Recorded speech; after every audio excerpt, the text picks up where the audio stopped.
할렐루야, 우리 주님을 찬송합니다.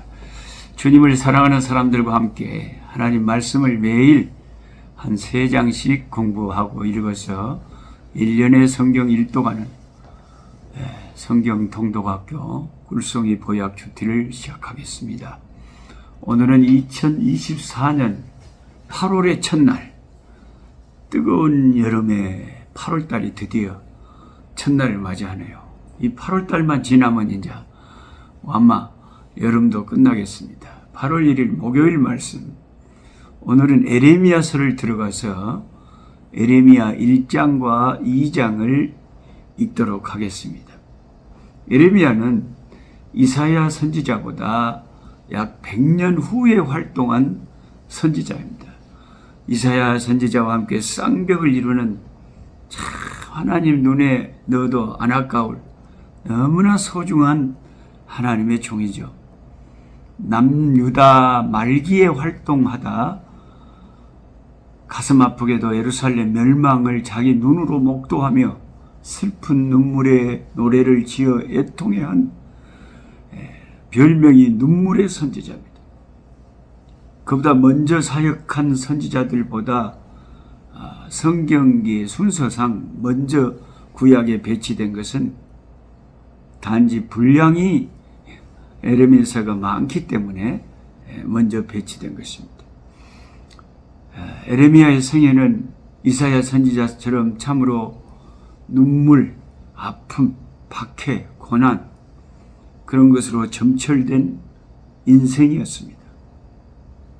그는 하나님의 명령으로 평생 결혼도 하지 않냐고 독신으로 지냈으며 동족들에게 친바벨론주의자로 찍혀가지고 정치적으로 매국노라고 배척당했습니다. 예루살렘 성전의 총감독이었던 바스올에게 성전 파괴 예언을 했다는 이유로 체포돼서 기둥에 목줄로 매여 박해를 받기도 했고, 진짜 그러겠죠. 성전 책임자는 그 성전이 파괴될 거라고 예언하니까 가만 놔두겠습니까? 그러니까 다 하나님의 뜻을 모르면 다 자기 생각을 가지고 하나님의 바른 말씀을 전하는 자를 핍박하는 것이 이 세상의 역사의 반복이죠. 거짓 선지자 하나냐에게 위협을 당하기도 했습니다. 수많은 살해 위험 속에 살다가 유다가 망하자 바벨론이 제공한 좋은 조건들을 거절하고 남은 백성들과 함께 고생하시다가 결국 하나님을 위하여 순교를 당한, 참 우리가 잠시 후에 하늘나라 가서 에레미야 선지자를 보면 절로 고개가 숙여지겠죠. 그는 하나님이 자신에게 더 이상 이 백성을 위해서 기도하지 말라고 하시면서 모세와 사무엘이 와서 기도해도 들어줄 수 없다는 가슴 아픈 말씀을 듣고 잠시 침묵하기도 했지만 가만히 있으려니까 더 가슴이 속이 불이 붙는 것 같아서 견디지를 못하고 다시 거리로 뛰쳐나가 하나님의 말씀을 외쳤던 진정한 하나님의 종이었습니다.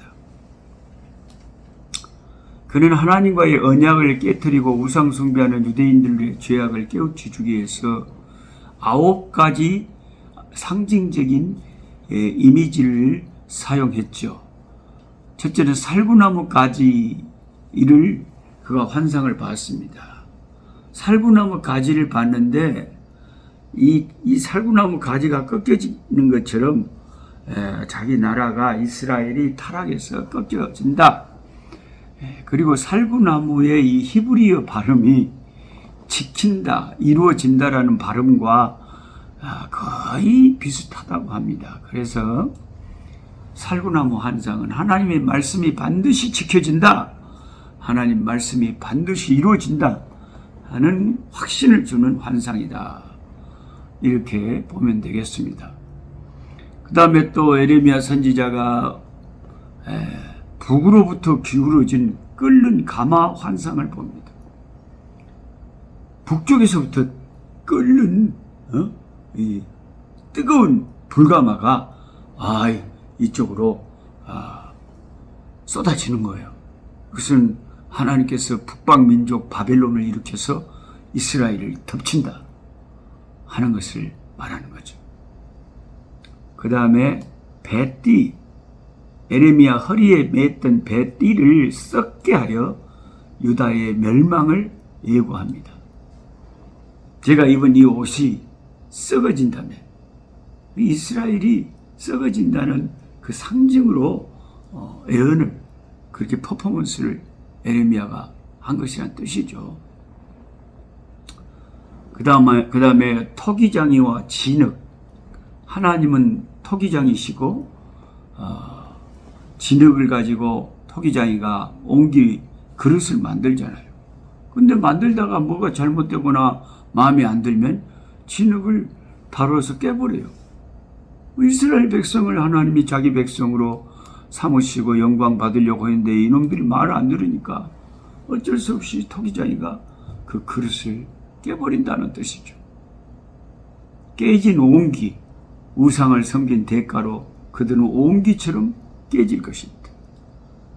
저희 어머니가 어려서 헌옷 장사 하시기 전에 옹구 장사했어요. 그래서 저희 집에는 시골이었지만 참 옹기가 많았습니다. 엄니가 뭔 장사를 하느냐에 따라서 그게 이제 달라져. 근데 그 옹구는 쉽게 깨집니다. 돌만 와서 그냥 날라와도 깨지는 게 옹기죠. 유대인 하나님 없는 이스라엘 백성은 깨지기 쉬운 질그릇이다. 저와 여러분들도 다 우리 육체는 질그릇과 같은 거예요. 이 질그릇 속에 보배를 갖고 그 보배는 예수님이시죠. 우리가 예수를 믿는 사람들은 전부 질그릇들인데 깨지기 쉬운 옹구 같은 사람들인데 다 질그릇 속에 보배를 가지고 계십니다. 아멘. 그 다음에 무화과 두 강줄이 그 비유가 나왔는데 좋은 무화과 강줄이는 포로가 되어서 바벨론에 끌려가는 백성들을 상징하는 것이고 왜 포로로 끌려가는 사람들이 좋겠어요? 그 당시에는 더 참 암담했겠지만 실제로는 결과를 보니까 그들은 끌려갔지만 하나님이 보호해 주셔가지고 다시 돌아오게 되거든요. 돌아올 소망이 있죠. 그런데 나쁜 무화과 강주리는 남아있을 백성들을 말하는데 그들은 남아있으면서 나라를 잃고 조롱과 멸시를 당하고 유리방황했죠. 그래서 사람들이 그냥 상식적으로 남아있는 것이 좋은 것 같죠. 근데 끌려간 게 더 좋았어요. 우리 인생이란 것은 다 끝을 봐봐야 알아요. 끝나봐야 안답게 마지막까지 가봐야 알아요. 하나님에게 모든 것이 달려 있습니다. 앞서가는 사람 같아도 나중에 보면 뒤처지고 뒤에 있는 사람 같아도 제일 꼴등으로 가는 사람을 갑자기 뒤로 돌아가 이렇게 하나님 명해버리시면 꼴등이 1등 돼버린 거죠. 우리 인생은 알 수가 없는 것이죠. 그 다음에 멍에, 에레미야는 줄과 멍에를 만들어 목에 걸고 다니면서 예언을 했는데 이는 그 백성들이 바벨론 왕을 노예로 섬길 것을 미리 예언한 것이죠. 그 다음에 큰 돌들을 바로 궁전 축대에 진흙으로 발라 감춰놨는데 에레미야 43장에 큰 돌은 장차 바벨론 왕이 애굽을 정복할 것을 보여주는 그런 행위였습니다. 그 다음에 유브라데 강에 책을 던지죠. 이것은 바벨론의 멸망을 상징하는 것입니다. 놀랍게도 애굽의 패배와 바벨론의 멸망을 예언한 에레미야의 예언은 그대로 적중합니다. 에레미야 선지자는 또한 바벨론에게 망한 후에 정확히 70년 만에 이스라엘이 회복되어서 다시 고향으로 돌아오게 될 것을 예언한 선지자입니다. 예레미야 29장 10절 말씀에 놀랍게 적혀 있습니다. 이 선지자의 이 예언이 나중 바벨론에 잡혀가 포로 생활하던 유대인들, 다니엘 같은 경건한 사람들에게 너무나 큰 위로가 돼서 다니엘은 이 예레미야 선지자의 말을 책에서 발견하고 엉엉 울면서 감격했고 하나님께 그 약속을 붙들고 기도하고 마침내 자기가 고국으로 귀환하는 꿈꾸는 것 같은 그런 일을 경험했습니다. 이와 같이 여러분, 하나님의 말씀은 1.1핵도 없어지지 않고 천지 이 세상만 없어져도 하나님의 말씀은 그대로 이루어진다는 것을 우린 성경을 읽으면 읽을수록 확인하게 됩니다. 예레미야 1장 1절부터 쭉 읽어보면 하나님이 선지자 예레미야를 부르실 때 내가 너를 모태에서 짓기 전부터 너를 알았고 모태에서 나오기 전부터 내 종으로 택했다. 우리가 하나님 백성 된 것은요, 그냥 내가 어느 날 우연히 교회 간 것 같지만 하나님이 우리를 다 창세 전부터 하나님 백성 삼으시려고 계획하시고 선택하신 거예요. 참 놀라운 일이죠. 나 같은 죄인을 택하여 주신 하나님이 얼마나 감사합니까? 예레미야 선지자는 약 40년 동안 유다가 망할 그 시점에 선지자의 삶을 살았는데 그 시절은 아시리아 제국이 약해지고 바벨론 제국이 패권을 장악해 가던 때였습니다. 대제국의 패권은 주변의 작은 나라들에게 영향을 미치죠. 작은 나라들은 제국의 말을 듣고 생존을 보장받든지 아니면 패망을 감수해야만 했습니다. 오늘날 한국에서 좌판이 우판이 나누어 시국을 보는 의견이 팽팽하게 나뉘는 것처럼 바벨론의 패권 앞에서 유다 사람들의 의견이 크게 나뉘었어요. 한쪽에서는 이집트와 동맹을 맺어 바벨론과 맞서야 한다고 주장한 사람들이 있었고, 다른 한쪽에서는 그건 너무나 무모하니 양쪽으로 치우치지 말고 중간 노선을 지키면서 우리나라의 생존을 보장하자고 주장한 사람들이 있었습니다. 나라나 어떤 집단이나 위기라고 느낄 때에 여론은 대체적으로 강경한 입장으로 기울어지는 경향이 있습니다. 수많은 정치인들과 지도자들이 나서서 이집트와 군사 동맹을 통해 바벨론을 격퇴시켜야 한다고 주장합니다. 이 두 가지 점에서 그 주장은 여론의 힘을 얻었습니다. 하나는 하나님이 이스라엘 백성을 바벨론의 공격에서 지켜주신다는 믿음 때문이었습니다. 그들이 하나님을 떠난 것은 생각하지 않고 하나님이 그들을 버리기로 생각한 하나님의 뜻은 모르고 그냥 자기들 생각이에요. 자기 마음대로 하나님 생각하는. 그들이 볼 때 바벨론은 하나님을 대적하는 나라이기 때문에 하나님의 백성이 이런 나라에 패망할 수 없다는 자기들 나름의 논리였습니다. 그럴 바에야 나서서 싸우다가 장렬한 최후를 맞는 게 옳다는 것입니다. 박수를 받을 만한 주장처럼 보입니다.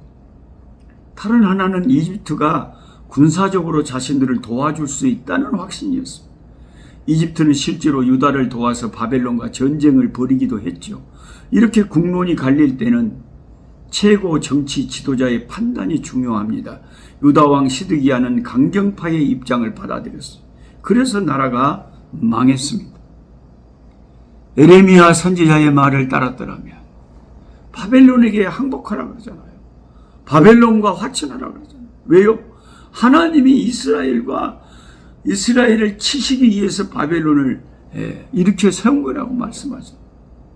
참된 선지자의 말을 들었더라면 살 길이 있었을 것입니다. 그들은 선지자를 오히려 핍박하고 하나님의 말씀을 바로 외치는 선지자를 핍박하고 그렇게 길을 막고 자기 생각대로 하나님의 뜻을 거스리는 선택을 해서 망하게 되었습니다.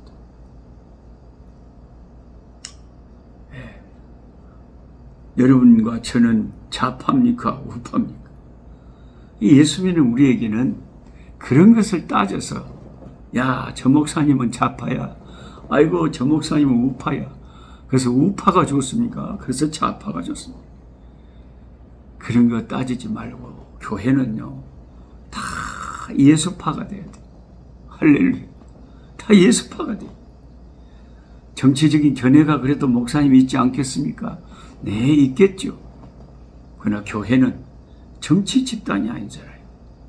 교회는 주 예수 그리스도의 십자가와 부활과 다시 오실 그리스도를 증거해서 지옥 갈 영혼들을 천국으로 인도하는 영혼의 등대 아닙니까? 정치가 우리를 구원하는 게 아니잖아요.